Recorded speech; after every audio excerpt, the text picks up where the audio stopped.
प्रिय विद्यार्थियों, आज हम सभी आरोह पाठ्य पुस्तक के अंतर्गत वे आगे का अध्ययन करेंगे। वे आगे के रचयिता है सुमित्रा नंदन पंत। कभी का परिचय प्राप्त करते हैं। इनका मूल नाम गोसाई दत्त था। इनका जन्म 1900 ईस्वी में जिला अल्मोड़ा उत्तराखंड, जो पहले उत्तर प्रदेश का एक भाग था लेकिन आज अलग राज्य बन गया है, उसके अल्मोड़ा जिले में हुआ था। इनकी जो प्रमुख रचनाएं हैं चिदंबरा, जिनके इनके लिए तमाम पुरस्कार दिलदार में चिदंबरा रचना इनकी बड़ी ख्यात रचना रही है। उत्तरा, स्वर्ण किरण, कला और धूरा, चांद, लोकायतन इनकी प्रमुख रचनाओं के अंतर्गत आता है। सम्मान ये कौन कौन से पुरस्कार मिले थे? भारतीय ज्ञानपीठ पुरस्कार, जो एक साहित्य का एक बड़ा पुरस्कार है, इन्हें मिला था। और साहित्य अकादमी, ये भी साहित्य का एक बड़ा पुरस्कार है। पद्म भूषण इनकी मृत्यु 1977 ईस्वी में हो गई, यानी हमारे बीच में ये 1977 में चले गए, लेकिन आज भी इनके विचार और जो क्रांति के कारण आज भी हमारे बीच में इनकी विचारधारा बनी हुई है।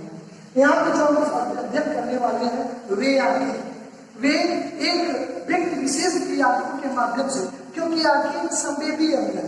हमारे काव्य विज्ञान साइंस में सेंसिटिव आर्गन, जिस आर्गन में आंखों को भी रखा गया है, यानी आंख भी एक संवेदी अंग है।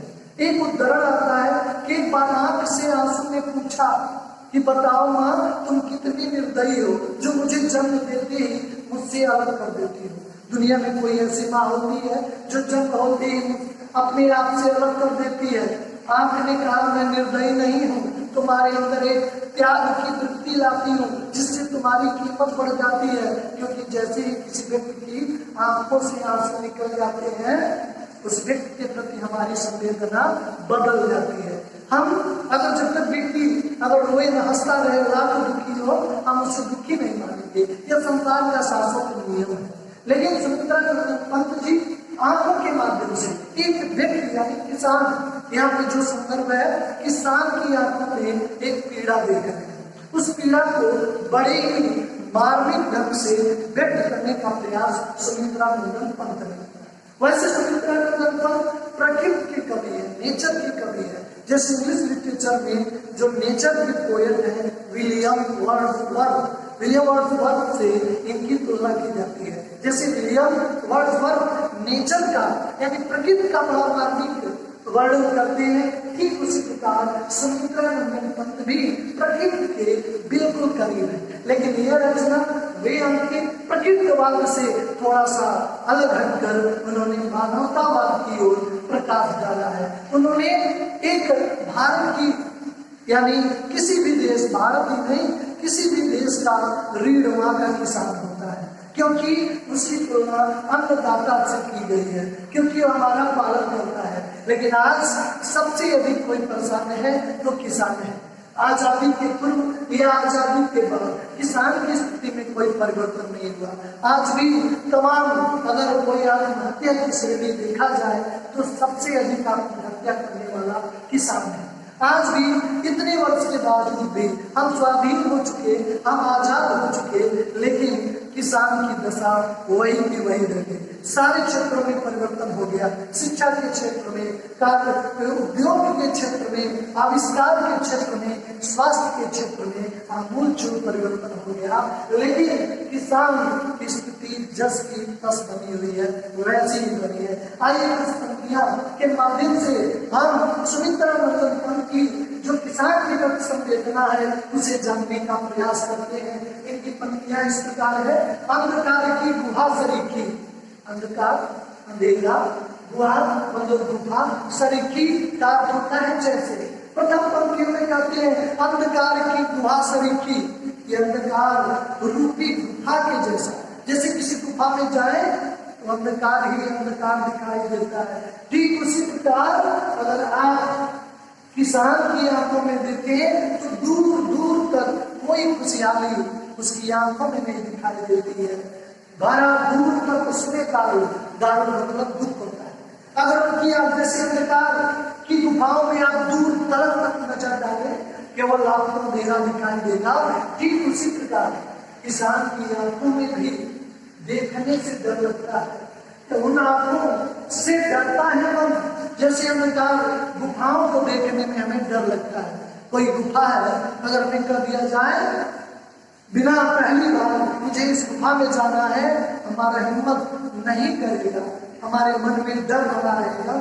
ठीक उसी प्रकार सुमित्रा नंदन जी कहते हैं कि आप किसान की आंखों में देख नहीं पाएंगे, आंखों से आंखें मिला नहीं पाएंगे, क्योंकि उनकी आंखों में देखने से डर ही लगता है, जैसे अंधकार की गुफाओं, क्योंकि दूर तक अंधेरा है और इनकी आंखों में दूर तक निराशा है। इसलिए अंधकार की गुफाओं से किसान की आंखों से तुलना किया है, क्योंकि उसमें जो दुख है, दारू है, वो दूर तक दिखाई देता है, जैसे अंधकार की गुफा में दूर तक अंधेरा दिखाई देता है। नीरो मतलब निरंतर, कहते हैं कि ये दुख समाप्त होने वाला नहीं है, और उस दुख की तुलना सुमित्रा नंदन पंत ने दैन्य से किया है। दैन्य यानी कि जो दीनता है, दीनता का जो रोदन है, उनके दिल और दुखड़ा का रोना है, वो समाप्त होने वाला नहीं है, वह निरंतर चलने वाला है। अभी दूर तक उनकी कोई भी समस्या का समाधान नहीं दिखाई देता है। पुनः इन पंक्तियों को देखें, अंधकार की गुफा से लिखी, जैसे अंधकार की गुफाओं को देखने से हमें डर लगता है, ठीक उसी प्रकार किसान की आंखों में देखने से डर लगता है, क्योंकि उनका दुख जैसे अंधकार गुफाओं में अंधकार नहीं दूर हो सकता, वैसे किसान की आंखों में दूर तक दुख ही दुख दिखाई देता है। उनका दुख निरंतर बना रहने वाला है, समाप्त होने वाला नहीं है। किसान कहते हैं कि जब देश हमारा गुलाम था तो किसानों से लोगों ने कहा कि देश को आजाद होने दीजिए। आजाद भारत में अगर किसी को सम्मान मिलेगा तो किसान अन्नदाता को मिलेगा। जैसे ही देश को स्वाधीनता मिली, वह किसान अभिमान भर गया उसकी आंखों में। अभी तक तो हम गुलामी की बेड़ियों में जकड़े हुए थे, अभी तक तो हम दासता की बेड़ियों में जकड़े हुए थे, लेकिन आज हमें आजादी दे गई है। आजादी किसको नहीं प्रिय होती है? हर व्यक्ति आजाद होना चाहता है, बंधन से मुक्त होना चाहता है, किसी को बंधन अच्छा नहीं लगता है। जैसे एक पिजड़े में एक तोते को रख दिया जाए, आप रोज उसे खिलाएं पिलाएं, सब कुछ उसे भोजन के लिए कहीं प्रयास नहीं करना पड़ेगा। लेकिन जैसे एक दिन पिजड़े में आप शटर लगाना भूल जाए, वो भी आपका सारा खिलाना पिलाना भूल कर उन्मुक्त गगन में भूखा रहकर उड़ना चाहता है। भूखा रहकर भी उसे स्वाधीनता प्रिय होती है। हर व्यक्ति स्वाधीनता का सपना देख रहा था, वह दिन आ गया। सुमित्रा नंदन पंत जी कहते हैं कि जब देश आजाद हुआ, वो स्वाधीन किसान की आंखों में भी अभिमान, एक स्वाभिमान आया। यहाँ पे दो बातें हैं, एक स्वाभिमान और अभिमान। स्वाभिमान और अभिमान में बहुत अंतर मामूली सा होता है। जब हम कह देते हैं मुझसे अच्छा कोई नहीं, ये आपका अभिमान है। लेकिन स्वाभिमान जब आप कहते नहीं, ये मेरे सम्मान की बातें हैं, मैं इससे समझौता नहीं करूंगा, ये मेरा अस्तर इससे मिलकर काम नहीं करूंगा, स्वाभिमान अच्छी बात है। लेकिन अभिमान निश्चित तौर के पतन की ओर ले जाता है। कहते हैं कि वह किसान जब स्वाधीन हुआ, उसकी आंखों में स्वाभिमान की एक चमक है, क्योंकि लोगों ने कहा था कि देश को आजाद होने दीजिए, आपकी स्थिति बदलेगी, आपकी परिस्थिति बदलेगी, क्योंकि आप अन्नदाता हैं और आपकी स्थिति बदलेगी। उस वादे के हिसाब से जैसे देश आजाद हुआ, उसकी आंखों में चमक आ गई, छोड़ उसे मझधार आज। लेकिन स्थिति उसे लोग, संसार के भारतवासी जितने लोग थे, सभी लोग उसे बीच में ही छोड़ दिए। जहां आजादी की वो पहले था, आज भी वही मझधार में रह गया। संसार का राज दृश्य हुआ किसका? सभी लोग अपनी नाव को किनारे पे कर दिए। चाहे वो राजनीतिक हुए, चाहे उद्योगपति हुए, सभी लोग अपनी अपनी समस्याओं से निजात पा गए। लेकिन किसान उसी मझधार में था जब आजादी के पहले उसे लगान लगाई जाती थी, कोड़े बरसाए जाते थे, उन्हें टैक्स के रूप में खाद्यान्न देना पड़ता था। लेकिन आज भी किसान की स्थिति में कोई परिवर्तन नहीं हुआ।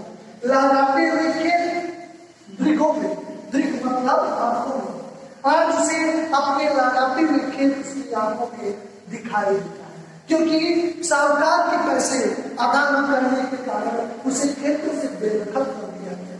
लेकिन आज भी उसे अतीत की जो लहराते खेलते हैं उसकी आंखों में नजर आते हैं, क्योंकि वह वही काम व्यक्ति जिसमें जागी रही भावना जैसी तब मूर्त देखी तैसी, जो जिसमें लिप्त होता है उससे उसी प्रकार की सपने और भावनाएं नहीं आती हैं। विद्यार्थी है तो पढ़ने लिखने के सपने, शिक्षक है तुम्हें उसके अनुरूप आता है, उद्योगपति है तुम्हें उद्योग की बातें आती है, चूंकि ये किसान है इसकी आंखों में लहराते हुए फसल दिखाई देते हैं। लेकिन आज काश उसके पास वो खेत होता बेदखल यानी कब्जा, यानी जो उसका कब्जों से वो मुक्त कर दिया गया। बेदखल मतलब उसका अधिकार छीन लिया, जिसपे कभी उस किसान का अधिकार होता था आज वो अधिकार उससे छीन लिया गया। हस्ती थी उसकी जीवन की हरियाली, तृण से कहते हैं कि उसकी जीवन हरा भरा था, क्योंकि फसलों को देखकर उसके अंदर उमंग आता था। एक एक दिन को वो देखता था किस बार फसल बेचेंगे, ये काम करेंगे, बच्चों को पढ़ाएंगे, अपने परिवार को जो है अच्छी व्यवस्था करेंगे, उन्हें अच्छे जो है चीजों को उपलब्ध कराएंगे। एक एक तिनके से मतलब एक एक तिनके से उसके जीवन में हरियाली आई। फिर एक बार पंक्तियों को रिवाइज करने निकाल की दुआ से लिखी, यानी जैसे निकाल की गुफाओं को देखकर डर लगता है वैसे किसान की आंखों को देखने से हमारा मन डरता है, क्योंकि जैसे गुफाओं में दूर तक अंधेरा फैला होता है ठीक उसी प्रकार उनकी आंखों में भी दुख दूर तरफ तक दिखाई देता है। ये दुख समाप्त होने वाला नहीं है, ये निरंतर चलने वाला दुख है। जब देश आजाद हुआ किसान की आंखों में अभिमान पूर्वक उसकी आंखें चमक उठी, लेकिन उसकी समस्याएं समाधान तक नहीं पहुंच पाई। आज भी वो बाजार में खड़ा है, बाकी लोग किनारे निकल गए हैं, लहराते हुए खेत आज भी उसकी आंखों में आ जाते हैं। जब वो खेतों पे उसका कब्जा ही नहीं है, उसे साहूकार के पैसे मांगा करने के कारण उसे बेदखल कर दिया गया। कभी उसके जीवन की हरियाली, उसके जीवन की समृद्धि फसलों के एक एक तिनकों को देख कर आ जाती थी, आज नहीं आती।